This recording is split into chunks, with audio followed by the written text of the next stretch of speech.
know I do. I travel a lot. I flew out to Vegas here recently, about a month ago. Anybody ever go to Vegas? Where's my Vegas people? Yeah. Couple of them? Yeah. Went out there. I went out there to see this girl I know.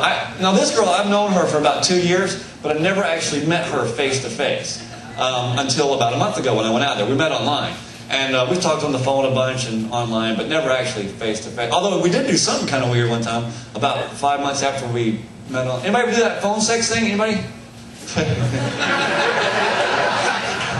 One guy in the back like, yeah, no.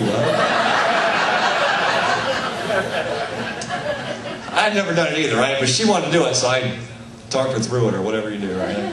But anyway, after she was done, I hung up the phone and I went to bed, right? Now, I didn't talk to her again for like 6 months after that. It wasn't for lack of trying, okay? I called her. She didn't call me back. She didn't take my calls, nothing.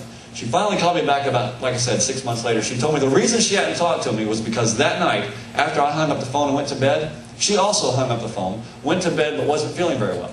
Felt so bad that she got back up and drove herself to the hospital. Sat in the waiting room for 3 hours. Now, this is a completely true story. Sat in the waiting room for 3 hours. Finally made it into the examination room. The doctor sees her and tells her that if she'd have waited in the waiting room for another 15 minutes, there's no question about it, she would have died because she had an aortic aneurysm. Now, I agree with you people. That's a real sad story. But my bragging rights are freaking awesome, right? I'm so good, I'm going to kill the bitch. What? And I'm bragging about it, right? My friends are like, so, did you give her orgasm? No, close. Aneurysm.